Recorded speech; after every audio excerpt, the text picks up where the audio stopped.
Hello everyone, welcome to study zone. ಇವತ್ತಿನ ತರಗತಿಯಲ್ಲಿ ನಾವು ಏನು ಡಿಸ್ಕಸ್ ಮಾಡ್ತಿದ್ವಿ ಅಂದರೆ ಮಂಡಲ ಆಯೋಗದ ಬಗ್ಗೆ ಡಿಸ್ಕಸ್ ಮಾಡ್ತಿದ್ವಿ. ಇದು ಗ್ರೂಪ್ ಬಿ ಸಿಲೆಬಸಲ್ಲಿ ರಿಸರ್ವೇಷನ್ ಇನ್ ಇಂಡಿಯಾ ಅಂತ ಏನು ಟಾಪಿಕ್ ಇದೆ, ಅದರಲ್ಲಿ ಪ್ರಮುಖವಾಗಿ ಬರುವಂತಹ ಇಂಡಿಯಾದಲ್ಲಿ ಎರಡು ಆಯೋಗಗಳು ಬರ್ತವೆ. ಒಂದು ಕಾಕಾ ಕಾಲೇಕರ್ ಅಂತ ಬರುತ್ತೆ, ಎರಡನೇದು ಮಂಡಲ ಆಯೋಗ ಅಂತ ಬರುತ್ತೆ. ಓಕೆ, ನೀವು ಇವಾಗ ಆಲ್ರೆಡಿ ಎಲ್ಲ ಒಂದು ರೌಂಡ್ ಓದಿರ್ತೀರ. ಇದು ಒಂಥರ ರಿವಿಷನ್ ಆಗಲಿ. ಹಾಗೆ ಭಾಳ ಹುಡುಗರ ಹತ್ರ ಸೋರ್ಸ್ ಕೂಡ ಇಲ್ಲ. ಇದ್ರದ್ದು ಸೋರ್ಸ್ ಇದ್ರೂ ಕೂಡ ಅದು ಇನ್ ಡೀಟೇಲ್ ಆಗಿ ಇಲ್ಲ. ಯಾಕಂದರೆ ಪ್ರತಿಯೊಂದು ಇಂಚಾಗಿ ಕೂಡ ಕ್ವಶನ್ಸ್ ಬರೋ ಚಾನ್ಸಸ್ ಇರುತ್ತೆ. ಯಾಕಂದರೆ ಇದು ಗ್ರೂಪ್ ಬಿ ಎಕ್ಸಾಮ್ ಆಗಿರೋದ್ರಿಂದ ಭಾಳ ಡೆಪ್ತಾಗಿ ಕ್ವಶನ್ಸ್ ಬರ್ತವೆ ಅಂತ ಗೊತ್ತಿರುತ್ತೆ ಎಲ್ರಿಗೂ ಕೂಡ. ಅದಕ್ಕೆ ಇನ್ ಡೀಟೇಲ್ ಆಗಿ ನೋಟ್ಸ್ ಇಲ್ಲ. ನಾನು ನೋಡಿರೋ ಪ್ರಕಾರ ಇರಬಹುದು, ನನಗೆ ಗೊತ್ತಿರೋ ಪ್ರಕಾರ ಇಲ್ಲ. ಅದಕ್ಕೋಸ್ಕರ ನಾನು ನನ್ನ ಹತ್ರ ಇರೋ ಮೆಟೀರಿಯಲ್ ಅಥವಾ ನನಗೆ ಗೊತ್ತಿರೋ ನಾಲೆಡ್ಜ್ ಪ್ರಕಾರ ಹೇಳೋಕ್ಕೆ ಪ್ರಯತ್ನ ಪಡ್ತೀನಿ. ಇವಾಗ ಆಲ್ರೆಡಿ ಕಾಕಾ ಕಾಲೇಕರ್ ಆಯೋಗ ಆಲ್ರೆಡಿ ಕಂಪ್ಲೀಟ್ ಆಗಿದೆ. ನೀವು ಯಾರು ನೋಡಿಲ್ಲ, ಪ್ಲೇಲಿಸ್ಟಲ್ಲಿ ಹೋಗಿ ಗ್ರೂಪ್ ಬಿ ಅಂತಲೇ ಒಂದು ಪ್ಲೇಲಿಸ್ಟ್ ಇದೆ ಚಾನಲಲ್ಲಿ, ಅದನ್ನು ನೋಡ್ಕೊಂಡು ಬಂದು ಇವಾಗ ಮಂಡಲ ಆಯೋಗ ನೋಡಿದರೆ ನಿಮಗೆ ಇನ್ನೂ ಕ್ಲಾರಿಟಿ ಬರುತ್ತೆ ಅಂತ ಹೇಳ್ತಾ, ಹಾಗೆ ಇನ್ನೂ ಚಾನಲ್ಗೆ ಯಾರು ಸಬ್ಸ್ಕ್ರೈಬ್ ಆಗಲಿ ಸಬ್ಸ್ಕ್ರೈಬ್ ಆಗಿ ಕ್ಲಾಸ್ ನೋಡಿ ಹೇಳ್ತಾ, ಡೈಲಿ ಟಾರ್ಗೆಟ್ ಇವಾಗ ಆಲ್ರೆಡಿ ಡೈಲಿ ಟಾರ್ಗೆಟ್ನಲ್ಲಿ ಕಾನ್ಸ್ಟಿಟ್ಯೂಷನ್ ಮುಗಿದಿದೆ, ಮತ್ತೇನು ಕಾನ್ಸ್ಟಿಟ್ಯೂಷನ್ ಮುಗಿದಿದೆ, ಆಮೇಲೆ ಜಿಯೋಗ್ರಫಿ ಮುಗಿದಿದೆ, ಎಕನಾಮಿಕ್ ಮುಗಿದಿದೆ. ಇದನ್ನ ಆಲ್ರೆಡಿ ಒಂದು ರೌಂಡ್ ರಿವಿಷನ್ ಆಗಿದೆ. ಇವತ್ತು ಜಿಯೋಗ್ರಫಿ ರಿವಿಷನ್ ಕೊಟ್ಟಿದ್ದೀನಿ, ನಾಳೆ ಎಕನಾಮಿಕ್ಸ್ ರಿವಿಷನ್ನು, ನೆಕ್ಸ್ಟ್ ನಾಡಿದ್ದು ಇನ್ನೊಂದು ಸಬ್ಜೆಕ್ಟ್ ಕೊಡ್ತೀನಿ. ಅದೇ ರೀತಿ ಡೈಲಿ ಒಂದೊಂದು ಪೇಪರು, ಓಲ್ಡ್ ಕ್ವಶನ್ ಪೇಪರ್ ಕೂಡ ಹೇಳ್ತಿದ್ದೀನಿ. ಸ್ಪೆಸಿಫಿಕ್ ಪೇಪರಲ್ಲಿ ಆಲ್ರೆಡಿ ಇವಾಗ ನೀವು 13 ಚಾಪ್ಟರ್ನ ಇವತ್ತು ಓದಿದ್ರೆ, ಇನ್ನೆರಡು ಚಾಪ್ಟರ್ ಓದಿದರೆ ಒಂದು ರೌಂಡ್ ನಿಮ್ಮದು ಕಂಪ್ಲೀಟ್ ಓದಾಗಿರುತ್ತೆ. ನಿಮಗೆ ಇಷ್ಟು ಸ್ಟ್ರಕ್ಚರ್ ಬೇಸ್ ಆಗಿ ಹೋಗ್ತಿದೆ ಇದು ಡೈಲಿ ಟಾರ್ಗೆಟ್ ಕೂಡ. ಇದ್ರದ್ದು ಯೂಸಸ್ ತೊಗೋಬೇಕಂದ್ರೆ ನೀವು ಟೆಲಿಗ್ರಾಮ್ಗೆ ಜಾಯ್ನ್ ಆಗಿ, ಅಲ್ಲಿ ಕೂಡ ಇದ್ರದ್ದು ಇನ್ಫಾರ್ಮೇಷನ್ ಸಿಗುತ್ತೆ ಅಂತ ಹೇಳ್ತಾ, 5 ಜನ ಸದಸ್ಯರು, ಓಕೆನಾ, 5 ಜನ ಸದಸ್ಯರು ಇರ್ತಾರೆ. ಇದನ್ನು ಯಾವಾಗ ಸ್ಟಾರ್ಟ್ ಮಾಡ್ತಾರೆ ಅಂದರೆ ಮಾರ್ಚ್ 21, 1979ರಿಂದ ಕೆಲಸ ಸ್ಟಾರ್ಟ್ ಆಗ್ತದೆ ಇದ್ರದ್ದು. ಇದು ವರದಿ ಕೊಡೋದು ಡಿಸೆಂಬರ್ 12, 1980ರಂದು ವರದಿ ಕೊಡ್ತದೆ. ಇವರು 5 ಜನ ಯಾರು ಇರ್ತಾರೆ ಅಂತ ನೋಡೋಣ. ಆರ್ ಬೋಳೆ ಅಂತ ಒಬ್ರು ಇರ್ತಾರೆ, R Bole. Devan Mohan Lal, next Devan Mohan Lal. L R Nayak, K Subrahmanyam,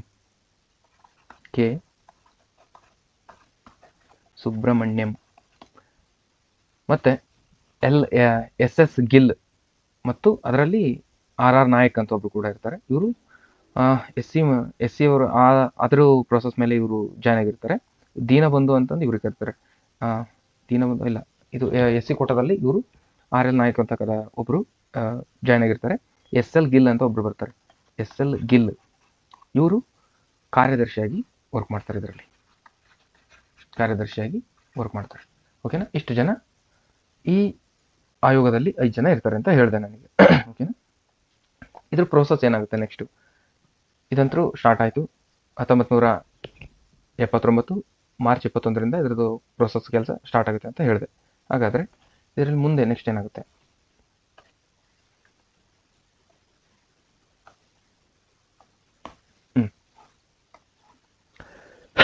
terms and reference ಅಂದರೆ ವರದಿಯ ಕರಾರು ಮತ್ತು ನಿರ್ಣಯಗಳು ಅಂತ ಬರ್ತವೆ. ಓಕೆನಾ, ಟರ್ಮ್ಸ್ ಅಂಡ್ ರೆಫರೆನ್ಸ್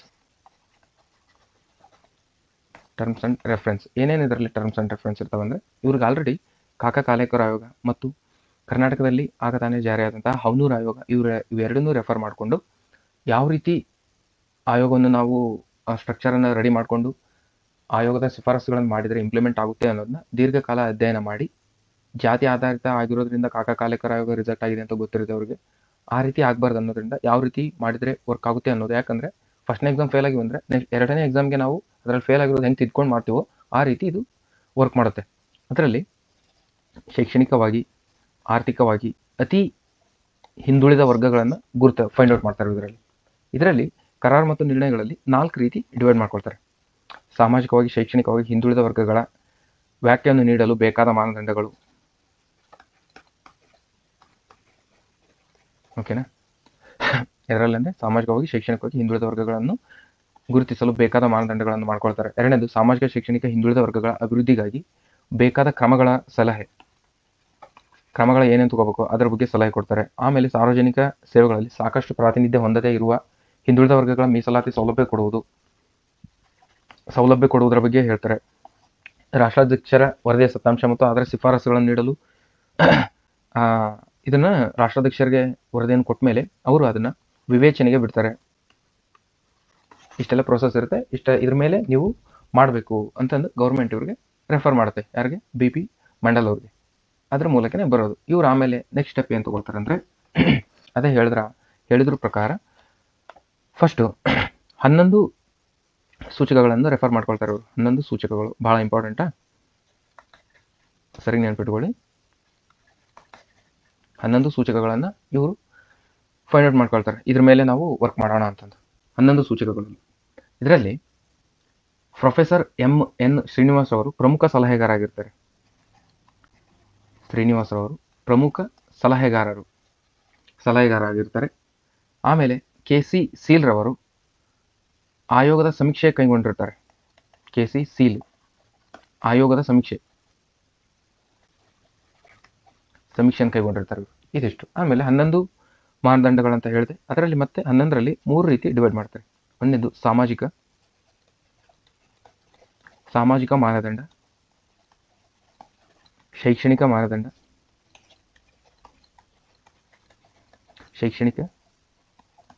ಮಾನದಂಡ, ಇನ್ನೊಂದು ಆರ್ಥಿಕ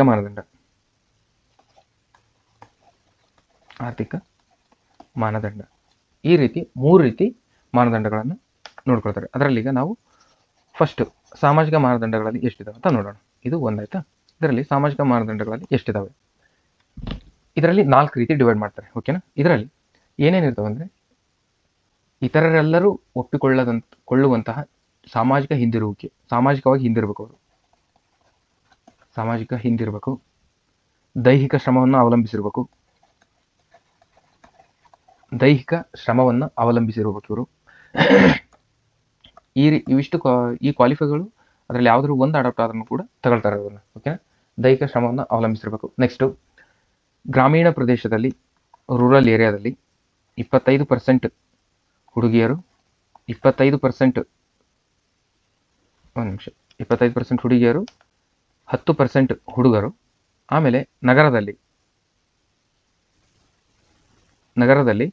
10% ಹುಡುಗಿಯರು, 5% ಹುಡುಗರು. ಇವರೇನಾದರೂ 17 ವರ್ಷಕ್ಕಿಂತ ಮೊದಲು ಮದುವೆ ಆಗಿದ್ರೆ ಇವ್ರನ್ನು ಕೂಡ ಸಾಮಾಜಿಕವಾಗಿ ಹಿಂದುಳಿದವರು ಅಂತಂದು ಫೈಂಡ್ ಔಟ್ ಮಾಡ್ಕೊಳ್ತಾರೆ. ರೈಟ್. ಗ್ರಾಮೀಣ ಪ್ರದೇಶದಲ್ಲಿ 25% ಮತ್ತು ಹುಡುಗಿಯರು, ಅದೇ ರೀತಿ 10% ಹುಡುಗರು, 10% ಹುಡುಗಿಯರು, 5% ಹುಡುಗರು. ಇವರೇನಾದರೂ 17 ವರ್ಷಕ್ಕಿಂತ ಮೊದಲು ಮದುವೆ ಆಗಿದ್ದರೆ ಇವರನ್ನ ಸಾಮಾಜಿಕವಾಗಿ ಹಿಂದುಳಿದ ವರ್ಗಗಳು ಅಂತ ಗುರುತಿಸಲು 3ನೇದು ಹೇಳುತ್ತೆ. ನೆಕ್ಸ್ಟ್ 4ನೇದು ಏನು ಹೇಳುತ್ತೆ ಕಂಡೀಷನ್,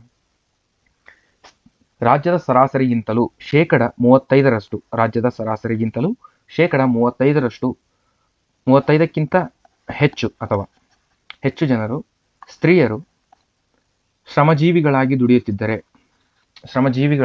ದುಡಿಯುತ್ತಿದ್ದರೆ ಅವರನ್ನು ಕೂಡ ಸಾಮಾಜಿಕ ಮಾನದಂಡದ ಅಂಡರಲ್ಲಿ ತಗೊಳ್ತಾರೆ. ಇವು 4 ಕೂಡ ಸಾಮಾಜಿಕ ಮಾನದಂಡಗಳಾದವು. ಹಾಗಾದ್ರೆ ನೆಕ್ಸ್ಟ್ ಮಾನದಂಡಗಳ ಇಂಪಾರ್ಟೆಂಟ್. ಎರಡನೇದು ಏನು ಬರ್ತಂದ್ರೆ ಶೈಕ್ಷಣಿಕ ಮಾನದಂಡ ಅಂತ ಹೇಳಿದೆ ನಾನು. ಶೈಕ್ಷಣಿಕ ಮಾನದಂಡದಲ್ಲಿ ಇದರಲ್ಲಿ ಎಷ್ಟು ಬರ್ತಾವೆ ಅಂತ ಹೇಳಿದ್ರೆ ಈಗ ಆಲ್ರೆಡಿ 4 ಆದವು. ಈಗ ನೆಕ್ಸ್ಟ್ ಇದರಲ್ಲಿ 3 ಬರ್ತವೆ. ಓಕೆನಾ. ಇದರಲ್ಲಿ ಒಂದೇದು ಏನಂದ್ರೆ 5ರಿಂದ 11 ವರ್ಷದೊಳಗಿನ ಮಕ್ಕಳು ಶಾಲೆಗೆ ಹೋಗದೇ ಇರುವಂತಹ ಸ್ಥಿತಿ ರಾಜ್ಯದ ಸರಾಸರಿಗಿಂತ 25% ಹೆಚ್ಚಿದ್ರೆ ಅವರನ್ನು ಕೂಡ ಶೈಕ್ಷಣಿಕ ಮಾನದಂಡ ಅಂಡರ್ ಒಳಗೆ ಅವರು ಹಿಂದುಳಿದಾರೆ ಅಂತ ಗುರುತಿಸ್ತಾರೆ. ನೆಕ್ಸ್ಟ್, ರಾಜ್ಯದ ಸರಾಸರಿಗಿಂತ ಶಾಲೆಯಲ್ಲಿ ಅರ್ಧದಷ್ಟು ಜನ ಶಾಲೆಯನ್ನು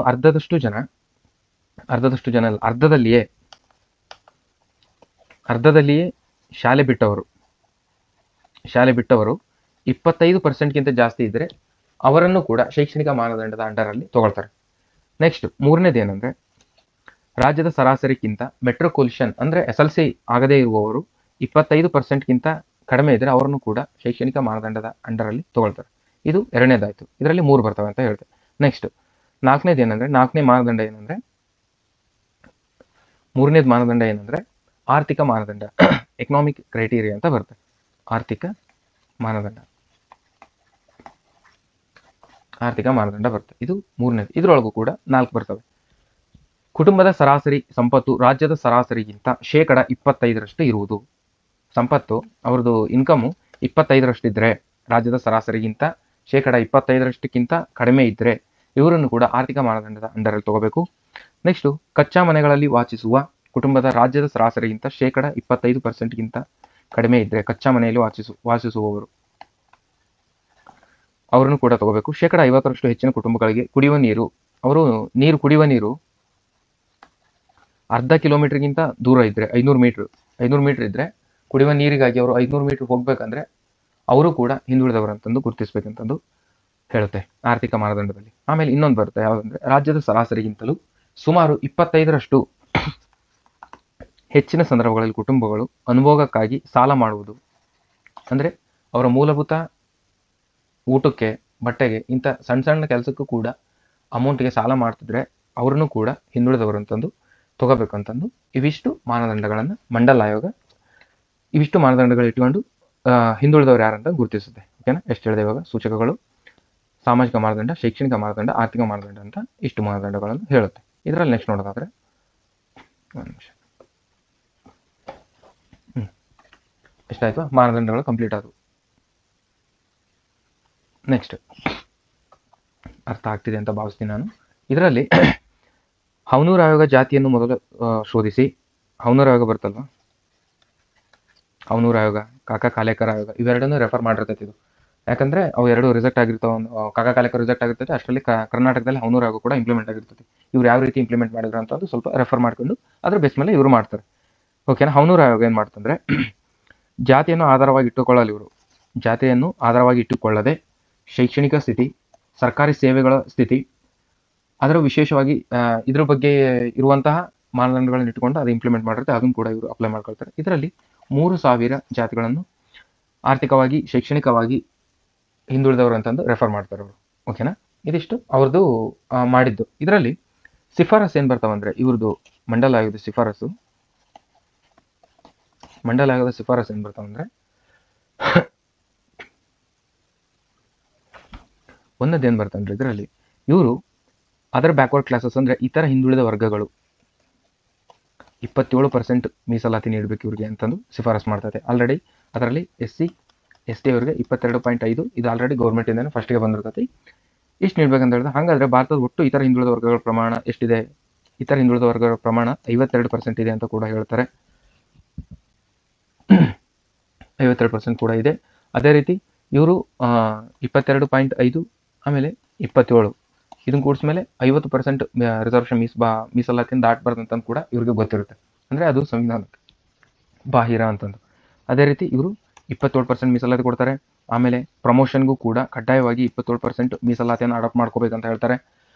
ನೆಕ್ಸ್ಟು ಭರ್ತಿ ಆಗದೆ ಈಗ OBCಯಲ್ಲಿ 10 ಸೀಟನ್ನು ಏನಾದರೂ ಕಾಲ್ಫಾರ್ಮಲ್ಲಿ ತುಂಬ್ಕೊಳಕ್ಕೆ ಕರೆದ್ರೆ ಅದರಲ್ಲಿ ಏನಾದರೂ 8 ಜನ ಅಷ್ಟೇ ಫಿಲ್ ಆಗಿ ಇನ್ನೂ 2 ಜನ ಉಳ್ಕೊಂಡ್ರೆ ಇದನ್ನ ಬ್ಯಾಕ್ಲಾಗ್ಸ್ ಅಂತಂದು ತೊಗೊಳ್ಬೇಕು. ಇದನ್ನ 3 ವರ್ಷದವರೆಗೂ ಕಾಯ್ದಿರಿಸಿರ್ಬೇಕು. ಆ 3 ವರ್ಷ ಆದಮೇಲೆ ಅವಶ್ಯಕತೆ ಇಲ್ಲ ಅಂತ ಕೂಡ ಹೇಳ್ತಾರೆ. ನೆಕ್ಸ್ಟು ಗರಿಷ್ಠ ವಯಸ್ಸನ್ನು ನಿರ್ಮಿಸಬೇಕು. ಗರಿಷ್ಠ ವಯಸ್ಸು OBC ಅವರಿಗೆ ಗರಿಷ್ಠ ವಯಸ್ಸನ್ನು ಅಂದರೆ ಈಗ ಏನಾದರೂ ಅಪ್ಲಿಕೇಶನ್ ಆಗ್ತೀವಿ ಅದಕ್ಕೆ ಗರಿಷ್ಠ ವಯಸ್ಸನ್ನು ಇವಾಗ ಏನಿದೆ ಅಲ್ವಾ ಗರಿಷ್ಠ ವಯಸ್ಸನ್ನು ಕೂಡ ನಿರ್ಮಿಸಬೇಕು. ಆಮೇಲೆ ಸೆಂಟ್ರಲಿಂದ ಬರುವಂಥ ರಾಷ್ಟ್ರೀಕೃತ ಬ್ಯಾಂಕ್ಗಳಲ್ಲೂ ಕೂಡ ಇದನ್ನು ರಿಸರ್ವೇಷನ್ ಅಪ್ಲೈ ಮಾಡಬೇಕಂತ ಹೇಳುತ್ತೆ. ಖಾಸಗಿ ಸ್ವಾಮ್ಯದ ಮೇಲಿನ ಯೋಜನೆಗಳಿಗೂ ಜಾರಿಗೊಳಿಸಬೇಕು. ಖಾಸಗಿಯಲ್ಲೂ ಕೂಡ ಜಾರಿ ಮಾಡಬೇಕು. ಯೂನಿವರ್ಸಿಟಿಯಲ್ಲೂ ಕೂಡ ವಿಶ್ವವಿದ್ಯಾಲಯದಲ್ಲೂ ಕೂಡ ಇದನ್ನ ಜಾರಿ ಮಾಡಬೇಕಂತಂದು ಇಷ್ಟು ರೀತಿಯ ಶಿಫಾರಸು ಕೊಡ್ತದೆ. ಇದರಲ್ಲಿ ಮೇಜರ್ ಆಗಿ ಪ್ರಮುಖ ಶಿಫಾರಸುಗಳು ಅಂತ ಮತ್ತೆ ನೆಕ್ಸ್ಟ್ ಬರ್ತವೆ. ಇದರಲ್ಲಿ ಏನೇನು ಬರ್ತಾವೆ ಅಂದರೆ ಪ್ರಮುಖ ಶಿಫಾರಸುಗಳು ಅಂತ ತೊಗೊಂಡ್ರೆ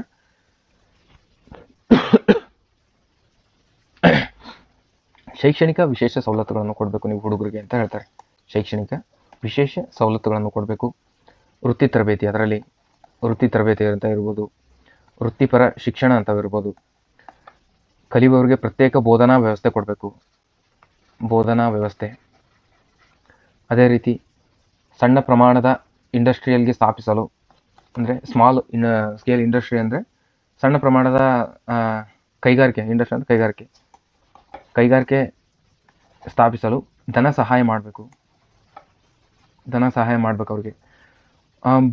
ಬೇಸಾಯ ಮಾಡಲು ಅಂದರೆ ಭೂ ಹಿಡುವಳಿ, ಕೃಷಿಗೆ ಸಾಲ ಕೊಡಬೇಕು ಅಂತ ಕೂಡ ಇವರು ಶಿಫಾರಸು ಮಾಡ್ತಾರೆ. ನೆಕ್ಸ್ಟ್ ಏನು ಶಿಫಾರಸು ಮಾಡ್ತಾರೆ ಅಂದರೆ ಭೂ ಸುಧಾರಣೆಗೆ ಆದ್ಯತೆ ನೀಡಬೇಕು. ಎಲ್ಲರಿಗೂ ಕೂಡ ಹಣಕಾಸಿನ ನೆರವನ್ನು ಕೂಡ ನೀಡಬೇಕು, ಅಂತಂದು ಪ್ರಮುಖ ಇಷ್ಟು ಶಿಫಾರಸುಗಳನ್ನು ಕೂಡ ಮಂಡಲ ಆಯೋಗ ರೆಫರ್ ಮಾಡುತ್ತೆ. ಓಕೆನಾ? ಇದಿಷ್ಟಾದ್ಮೇಲೆ ಇದರಲ್ಲಿ ಇದಿಷ್ಟಂದ್ರೆ ಶಿಫಾರಸುಗಳನ್ನು ಮಾಡಿದ್ರು, ರೈಟ್. ಹಾಗಾದರೆ ಮುಂದೆ ಸುಪ್ರೀಂ ಕೋರ್ಟ್ ಕೂಡ ಎಂಟರ್ ಆಗುತ್ತೆ. ಹೇಗಂದರೆ ಅದರಲ್ಲಿ ಫಸ್ಟ್ ಯಾವ್ದು ಬರ್ತದೆ, ಪಿ. ಇದರಲ್ಲಿ ಪ್ರಮುಖವಾಗಿ ಒಂದು 2-3 ಬರ್ತವೆ. ಅದರಲ್ಲಿ ಫಸ್ಟ್ನೇದು ಪಿ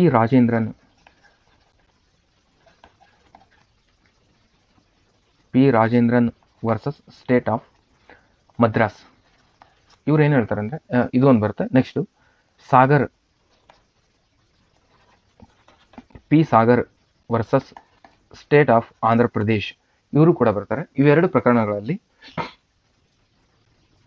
ಪಿ ರಾಜೇಂದ್ರ ಪ್ರಕರಣದಲ್ಲಿ ಏನು ಹೇಳ್ತಾರೆ ಅಂದರೆ, ಹಿಂದುಳಿದರ ವರ್ಗೀಕರಣ ಅಥವಾ ಹಿಂದುಳಿದಿರುವಿಕೆಯನ್ನು ನಿರ್ಧರಿಸಲು ಜಾತಿಯನ್ನು ನಿರ್ಧಾರ ತಗೋಬಾರ್ದು ಅಂತ ಹೇಳುತ್ತೆ. ಜಾತಿಯನ್ನು ನಿರ್ಧಾರವಾಗಿ ತೆಗೆದುಕೊಂಡು ನಿರ್ಧರಿಸುವುದು, ವೆರಿಫೈ ಮಾಡೋದು ಅಂದರೆ ಡಿವೈಡ್ ಮಾಡೋದು, ಇದು ಒಳ್ಳೆಯದಲ್ಲ ಅಂತ ಹೇಳ್ತಾರೆ. ಆಮೇಲೆ P Sagar versus state of Andhra Pradesh, ಇವರೇನು ಹೇಳ್ತಾರೆ ಅಂದರೆ, ಹಿಂದುಳಿದ ವರ್ಗಗಳನ್ನು ವರ್ಗೀಕರಿಸುವಲ್ಲಿ, ಆಧಾರಗಳನ್ನು ನಿರ್ಮಾಣ ಮಾಡುವಲ್ಲಿ ರಾಜ್ಯಕ್ಕೆ ಪ್ರೋತ್ಸಾಹಿಸುವುದು ಅಥವಾ ಮಂಡಲ ಆಯೋಗದಲ್ಲಿ ಎರಡೂ ಪ್ರಕರಣಗಳಲ್ಲಿ ಗಮನ ಇರಿಸಿಕೊಂಡು, ಇವೆರಡೂ ಪ್ರಕರಣಗಳನ್ನು ಸೇಮ್ ಇರ್ತವೆ, ಇವೆರಡೂ ಪ್ರಕರಣ ಗಮನದಲ್ಲಿ ಇರಿಸಿಕೊಂಡು ಮಂಡಲ ಆಯೋಗ ಸಾಮಾಜಿಕವಾಗಿ, ಶೈಕ್ಷಣಿಕವಾಗಿ ಹಿಂದುಳಿದ ವರ್ಗಗಳು ಅಂತಂದು ಇದ್ರ ಬೇಸ್ ಮೇಲೆ ತಗೊಳ್ತಾರೆ. ಓಕೆನಾ? ಸೋಷಿಯಲಿ, ಎಜುಕೇಷನಲಿ ಬ್ಯಾಕ್ವರ್ಡ್ ಕ್ಲಾಸಸ್ ಅಂತಂದು ಇದ್ರ ಬೇಸ್ ಮೇಲೆ ತಗೊಳ್ತಾರೆ. ಇವರು 1951ರಲ್ಲಿ 20% ಶೈಕ್ಷಣಿಕವಾಗಿ ಹಿಂದುಳಿದವರು ಇರ್ತಾರೆ. ಓಕೆನಾ? ನೆಕ್ಸ್ಟು 1971ರಲ್ಲಿ 52% ಹಿಂದುಳಿದವರು ಆಗ್ತಾರೆ. ಹಾಗಿದ್ದಾಗ 52% ಹಿಂದುಳಿದವರು ನೀವು ಕೊಡಬೇಕು, ಆವಾಗ 20% ಇತ್ತು, ಇವಾಗ 52% ಕೊಡಬೇಕು ಅಂದ್ಕೂಡ್ಲೆ ಇದು 50% ಮೀರ್ತೈತಿ ಅಂತ ಅಂದ್ಕೂಡ್ಲೆ ಮತ್ತೆರಡು ಪ್ರಕರಣಗಳು ನೆನಪಾಗ್ತಾವೆ ಅವ್ರಿಗೆ. M R. Balaji versus state of Mysore. ಕರ್ನಾಟಕಕ್ಕೆ ಅವಾಗ ಮೈಸೂರು ಅಂತಿದ್ರು. ಓಕೆ, ಅಷ್ಟೇ. Next Devadasan versus India. ಇವೆರಡು ಸುಪ್ರೀಂ ಕೋರ್ಟ್ನಲ್ಲಿ 50% ಮೀಸಲಾತಿಯನ್ನು ಮೀರಬಾರ್ದು ಅಂತ ಇದು ಹೇಳಿದರೆ, ಇದು 50% ಮೀಸಲಾತಿಯನ್ನು ಮೀರಿದರೆ ಸಂವಿಧಾನದ 150ನೇ ವಿಧಿಯನ್ನು ನೀವು ಮೀರಿದಂಗೆ ಆಗುತ್ತೆ, ಅದನ್ನು ಬ್ರೇಕ್ ಮಾಡ್ದಂಗೆ ಆಗುತ್ತೆ ಅಂತ ಕೂಡ ಇವೆರಡು ಕೇಸ್ಗಳು ಹೇಳ್ತವೆ. ಓಕೆ, ಇವರು ಜಸ್ಟ್ 27% ಕೊಡ್ತಿದ್ದಾರೆ. ಓಕೆನಾ? ಅದಕ್ಕೋಸ್ಕರ ಅದನ್ನೆಲ್ಲ ಮನದಲ್ಲಿ ಇಟ್ಕೊಂಡು 22, ಈಗ ಆಲ್ರೆಡಿ SC ಮತ್ತು STಗೆ 22.5 ಕೊಡ್ತಿರೋದ್ರಿಂದ ಅದಕ್ಕೆ ಆ್ಯಡ್ ಮಾಡ್ಕೊಂಡು 27 ಕೊಡಬೇಕು ಅಂತಂದು ಈ ರೀತಿ ರೆಡಿ ಮಾಡ್ಕೊಂಡಿರ್ತಾರೆ ಇವರು. ಓಕೆ, ಅಂದರೆ 50% ಇಲ್ಲಿಗೆ ಆಗಲ್ಲ, 49.5 ಆಗುತ್ತೆ ಅನ್ನೋ ದೃಷ್ಟಿಯಿಂದ. ಅಂದರೆ 50% ನಾವು ಸುಪ್ರೀಂ ಕೋರ್ಟ್ಗೂ ಕೂಡ ಅಂದರೆ ಸಂವಿಧಾನ ಬಾಹಿರ ಆಗದೇನೂ ಕೂಡ ವರ್ಕ್ ಮಾಡ್ತಿದ್ದೀವಿ ಅನ್ನೋ ಅದರ ದೃಷ್ಟಿಯಿಂದ ಇದನ್ನ 27%ಗೆ ರೆಫರ್ ಮಾಡಿರ್ತಾರೆ. ಯಾರು? ಮಂಡಲ ಆಯೋಗದವರು. ಇದು ಮಂಡಲ ಆಯೋಗ ಯಾವಾಗ ಇದಕ್ಕೆ ಗೌರ್ಮೆಂಟಿಗೆ ಸಬ್ಮಿಟ್ ಮಾಡುತ್ತೆ ಅಂದರೆ, ನೆಕ್ಸ್ಟ್ ಇದೆಲ್ಲ ಶಿಫಾರಸು ಗೊತ್ತಾಯ್ತು, ಎಲ್ಲ ಆಯಿತು. ಇವಾಗ ಮಂಡಲ ಆಯೋಗ ಯಾವಾಗ ಸಬ್ಮಿಟ್ ಮಾಡುತ್ತೆ ಅಂದರೆ ಡಿಸೆಂಬರ್ 1980ರಲ್ಲಿ ಸಬ್ಮಿಟ್ ಮಾಡುತ್ತೆ. ಇದು ಭಾರತದಲ್ಲಿ 52% ಹಿಂದುಳಿದವರು ಅಂತ ಹೇಳುತ್ತೆ. ಅದರಲ್ಲಿ ಅವ್ರಿಗೆ 27% ರಿಸರ್ವೇಷನ್ ಕೊಡಿ ಅಂತ ಕೂಡ ರೆಫರ್ ಮಾಡುತ್ತೆ. ಆದರೆ ಇದು ಅವಾಗಲೇ ಅನುಷ್ಠಾನ ಆಗೋದಿಲ್ಲ. ಇದು ಸುದೀರ್ಘ ಕಾಲ ಚರ್ಚೆ ತಗೊಂಡು 1990ರಲ್ಲಿ ಆಗುತ್ತೆ. ಇದು ರಿಪೋರ್ಟ್ ಕೊಟ್ಟಾಗ ಇಲ್ಲಿ ಕಾಂಗ್ರೆಸ್ ಗೌರ್ಮೆಂಟ್ ಇರುತ್ತೆ. ಆಮೇಲೆ 1990ರಲ್ಲಿ ಅಂದರೆ 1989ರಲ್ಲಿ ಯಾರು ಬರ್ತಾರೆ ಅಂದರೆ ವಿ ಪಿ ಸಿಂಗ್ ನೇತೃತ್ವದ ಸರ್ಕಾರ ಬರುತ್ತೆ. ಆವಾಗ ಇದನ್ನು ಇಂಪ್ಲಿಮೆಂಟ್ ಮಾಡ್ತಾರೆ. ಇದ್ಯಾಕಂದರೆ ಇದನ್ನು ಇವರು ಮೊದಲನೇ ಇಂಪ್ಲಿಮೆಂಟ್ ಮಾಡೋಕ್ಕೆ ಭಾಳ ಹೆದರೋದಂದ್ರೇನು, ಇದನ್ನ ಇಂಪ್ಲಿಮೆಂಟ್ ಯಾಕೆ ಮಾಡಲಿಲ್ಲ ಅಂದರೆ ದೇಶಾದ್ಯಂತ ಇದಕ್ಕೆ ವಿರೋಧವಾಗಿ ಪ್ರತಿಭಟನೆಗಳನ್ನು ಇರ್ತವೆ. ಉತ್ತರ ಭಾರತದಲ್ಲೇ ಆಗಲಿ, ದಕ್ಷಿಣ ಭಾರತದಲ್ಲಾಗಲಿ ದೇಶಾದ್ಯಂತ ಪ್ರತಿಭಟನೆಗಳು ಜಾಸ್ತಿ ಆಗೋದ್ರಿಂದ ಇದನ್ನು ಇಂಪ್ಲಿಮೆಂಟ್ ಮಾಡೋದಿಲ್ಲ. ಆಮೇಲೆ ಇವರು ಮಾತ್ರ ವಿ ಪಿ ಸಿಂಗ್ ನೇತೃತ್ವದಲ್ಲಿ ಇದನ್ನ ಇಂಪ್ಲಿಮೆಂಟ್ ಮಾಡ್ತಾರೆ. ಏನಾದರೂ ಆಗಲಿ ಅವ್ರ ಸರ್ಕಾರ ಬೀಳ್ತೈತೆ ಅಂತ ಗೊತ್ತಿದ್ರು ಕೂಡ ಏನಾದರೂ ಆಗಲಿ ಇಂಪ್ಲಿಮೆಂಟ್ ಮಾಡೋಣ ಅಂತ ಮಾಡ್ತಾರೆ. ಅವಾಗ ಬರೋದು ಯಾವುದಂದ್ರೆ ಇಂಪಾರ್ಟೆಂಟ್ ಆದಂತಹ ಪ್ರಕರಣ ಯಾವ್ದು ಬರುತ್ತೆ ಅಂದರೆ ಇಂದಿರಾ ಸಾಹ್ನಿ ಬರುತ್ತೆ. Indira Sahni versus state of union of India ಬರೋದು ಯಾವಾಗಂದರೆ 1993ರಲ್ಲಿ ಇದು ಬರುತ್ತೆ. ಅವಾಗ ಇಂದಿರಾ ಸಾಹ್ನಿ ಅವರು ಅವಾಗ ಏನು ಮಾಡ್ತಾರೆ ಅಂದರೆ ಇದನ್ನ ಸಾಮಾಜಿಕ ಶೈಕ್ಷಣಿಕ ಹಿಂದುಳಿದ ವರ್ಗಗಳ 27% ಕೊಡ್ತೀವಿ ಅಂತಂದು ಬಂದಾಗ ಇದಕ್ಕೆ ಕೋರ್ಟ್ ಕೂಡ ಓಕೆ ರೈಟ್ ಕೊಡಿ ಅಂತ ಹೇಳುತ್ತೆ. ಅದನ್ನ ಹೇಳುವಾಗ 9 ಜನ ನ್ಯಾಯಾಧೀಶರ ಪೀಠ ಇದನ್ನು ಸುದೀರ್ಘವಾಗಿ ಚರ್ಚೆ ಮಾಡಿ ಇದನ್ನ ಓಕೆ ಮಾಡುತ್ತೆ. 9 ಜನ ನ್ಯಾಯಾಧೀಶರ ಪೀಠ ಇದಕ್ಕೆ ಓಕೆ ಮಾಡುತ್ತೆ. ಎಷ್ಟು ಜನ ಅಂತ ಕೂಡ ಕೇಳ್ಬೋದು. 9 ಜನ ನ್ಯಾಯಾಧೀಶರ ಪೀಠ ಇಂದಿರಾ ಸಾಹ್ನಿ ವರ್ಸಸ್ ಇಂಡಿಯಾ ಇರ್ತಲ್ವ ಅದರಲ್ಲಿ ಅವ್ರು ಮತ್ತೇನು ಹೇಳ್ತಾರೆ ಅಂದರೆ ಕೋರ್ಟ್ ಅವರು 50% ಮೀರಬೇಡ್ರಿ ನೀವು. ಆಮೇಲೆ ಕ್ರೀಮಿ ಲೇಯರ್ ಇದನ್ನು ಕೂಡ ಅಡಾಪ್ಟ್ ಮಾಡ್ಕೋಬೇಕು. ಆಮೇಲೆ ರಾಜ್ಯದಲ್ಲಿ ಶಾಶ್ವತ ಆಯೋಗವನ್ನು ನೀವು ನೇಮಕ ಮಾಡಬೇಕು. ಈ ರೀತಿ ಸಲಹೆಗಳನ್ನು ಕೋರ್ಟು ಗೌರ್ಮೆಂಟ್ಗೆ ಕೊಡುತ್ತೆ. ಹಿಂದುಳಿದ ವರ್ಗಗಳ ಆಯೋಗದ ಶಾಶ್ವತ ಆಯೋಗವನ್ನು ಕೂಡ ನೀವು ರಾಜ್ಯದಲ್ಲಿ ನೇಮಕ ಮಾಡಬೇಕಂತಂದು ಇದನ್ನು ಕೂಡ ಶಿಫಾರಸು ಮಾಡ್ತೀವಿ. ಇದಿಷ್ಟು ಗೌರ್ಮೆಂಟಿಗೆ ಇದು ಸುಪ್ರೀಂ ಕೋರ್ಟ್ ಹೇಳಿದ್ದು. ತದನಂತರ ಏನಾಗುತ್ತೆ ಅಂದರೆ ಮಂಡಲ ಆಯೋಗದ ಅನುಷ್ಠಾನ ಅಂತ ಬರುತ್ತೆ. ಅನುಷ್ಠಾನ ಮಾಡ್ತಾರೆ ಇದನ್ನು. ಅಂದರೆ ಇದನ್ನು ಫಸ್ಟ್ ಇದರಲ್ಲಿ ಅನುಷ್ಠಾನದಲ್ಲಿ ಮುಸ್ಲಿಮರನ್ನು ಕೂಡ ಹಿಂದುಳಿದ ವರ್ಗಕ್ಕೆ ಸೇರಿಸ್ತಾರೋ ಇದು ಕೂಡ ವಿರೋಧವಾಗೋಕ್ಕೆ ಬಹಳ ಕಾರಣ ಆಗುತ್ತೆ. ಅದಕ್ಕೆ ಕೂಡ 10 ವರ್ಷದಿಂದ ತಗೊಳ್ತಾರೆ ಇಂಪ್ಲಿಮೆಂಟ್ ಆಗಾಗ. ಬೇರೆ ಸರ್ಕಾರಗಳು ತಿರ್ಗಾ ಬಿದ್ದೋಗ್ತಿರ್ತವೆ. ಇದನ್ನ ಇಂಪ್ಲಿಮೆಂಟ್ ಮಾಡ್ಬೇಕನ್ನೋಷ್ಟರಲ್ಲಿ ಬಿದ್ದೋಗೋದು ಈ ಥರ ಆಗ್ತಿರುತ್ತೆ. ಹಿಂದುಳಿದ ವರ್ಗಗಳ ಗುಂಪಿಗೆ ಸೇರಿಸುವುದು ಮುಂತಾದ ತೊಡಕುಗಳ ಆಧಾರದ ಮೇಲೆ ಸರ್ಕಾರವು ಮಂಡಲ ಆಯೋಗದ ಶಿಫಾರಸುಗಳನ್ನು ಅನುಷ್ಠಾನಕ್ಕೆ ಮುಂದೆ ಬರಲಿಲ್ಲ. ಯಾವಾಗ 1980ರಲ್ಲಿ ಸ್ಟಾರ್ಟ್ ಆದಾಗ. ಓಕೆ, ಇದು 10 ವರ್ಷಗಳ ಸುದೀರ್ಘವಾಗಿ ನಡೆದ ಮೇಲೆ 10 ವರ್ಷದಲ್ಲಿ ವಿ ಪಿ ಸಿಂಗ್ ಅವರ ಸರ್ಕಾರ ಬಂದಾಗ ಆಗುತ್ತೆ. ಇದು 1990 ಆಗಸ್ಟ್ 7ರಂದು ಇದನ್ನ ಇಂಪ್ಲಿಮೆಂಟ್ ಮಾಡ್ತಾರೆ. ಓಕೆನಾ, 27% ಕೊಡ್ಬೇಕಂತಂದು.